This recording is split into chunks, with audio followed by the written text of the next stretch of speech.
Writing biography is a strange thing to do.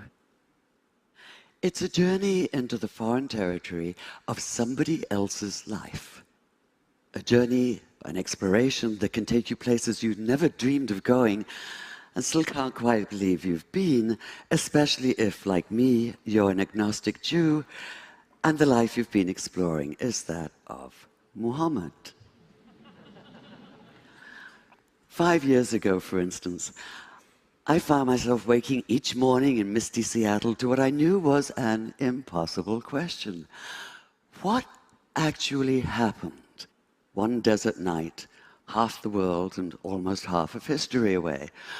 What happened, that is, on the night in the year 610 when Muhammad received the first revelation of the Quran on a mountain just outside Mecca? This is the core mystical moment of Islam. And as such, of course, it defies empirical analysis. Yet the question wouldn't let go of me. I was fully aware that for someone as secular as I am, just asking it could be seen as pure chutzpah. And I plead guilty as charged, because all exploration, physical or intellectual, is inevitably, in some sense, an act of transgression, of crossing boundaries. Still, some boundaries are larger than others. So, a human encountering the divine, as Muslims believe Muhammad did? To the rationalist, this is a matter not of fact, but of wishful fiction. And like all of us, I like to think of myself as rational, which might be why when I looked at the earliest accounts we have of that night, what struck me even more than what happened was what did not happen. Muhammad did not come floating off the mountain as though walking on air. He did not run down shouting, "Hallelujah," and "Bless the Lord." He did not radiate light and joy. There were no choirs of angels, no music of the spheres, no elation, no ecstasy, no golden aura surrounding him, no sense of an absolute foreordained role as the messenger of God.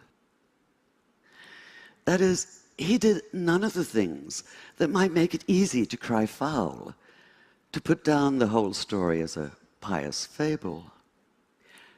Quite the contrary.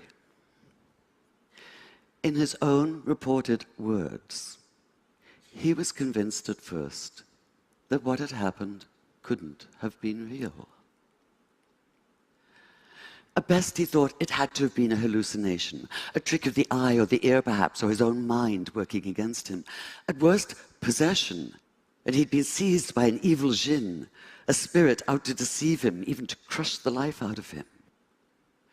In fact, he was so sure that he could only be Majnun, possessed by a jinn, that when he found himself still alive, his first impulse was to finish the job himself, to leap off the highest cliff and escape the terror of what he'd experienced by putting an end to all experience.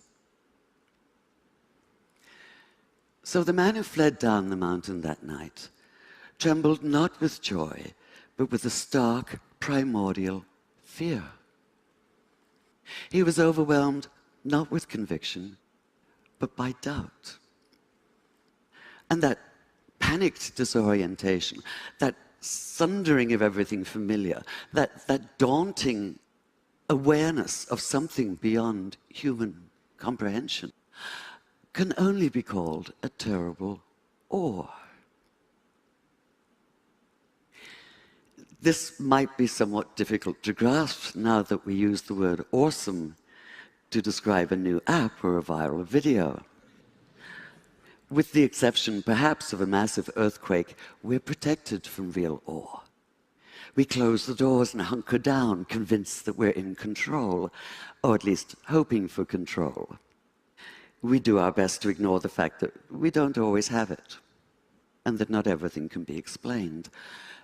Yet, whether you're a rationalist or a mystic, whether you think the words Muhammad heard that night came from inside himself or from outside, what's clear is that he did experience them, and that he did so with a force that would shatter his sense of himself and his world, and transform this otherwise modest man into a radical advocate for social and economic justice. Fear was the only sane response, the only human response. Too human for some, like conservative Muslim theologians who maintain that the account of his wanting to kill himself shouldn't even be mentioned, despite the fact that it's in the earliest Islamic biographies. They insist that he never doubted for even a single moment, let alone despair. Demanding perfection, they refuse to tolerate human imperfection. Yet what exactly is imperfect about doubt? As I read those early accounts, I realized it was precisely Muhammad's doubt that brought him alive for me, that allowed me to begin to see him in full, to accord him the integrity of reality. And the more I thought about it, the more it made sense that he doubted, because doubt is essential to faith. If this seems a startling idea at first, consider that doubt, as Graham Greene once put it, is the heart of the matter. Abolish all doubt, and what's left is not faith, but absolute, heartless conviction. You're certain that you possess the truth, inevitably offered with an implied uppercase T, and this certainty quickly devolves into dogmatism and righteousness, by which I mean a demonstrative, overweening pride in being so very right. In short, the arrogance of fundamentalism. Could Muhammad have so radically changed his world without such faith? Without the refusal to cede to the arrogance of closed-minded certainty? I think not.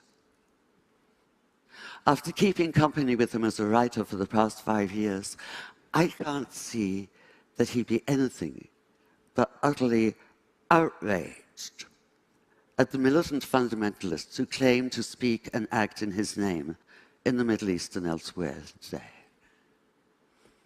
He'd be appalled at the repression of half the population because of their gender. He'd be torn apart by the bitter divisiveness of sectarianism. He'd call out terrorism for what it is, not only criminal, but an obscene travesty of everything he believed in and struggled for. He'd say what the Quran says: anyone who takes the life of all humanity. Anyone who saves the life saves the life of all humanity. And he'd commit himself fully to the hard and thorny process of making peace. Thank you.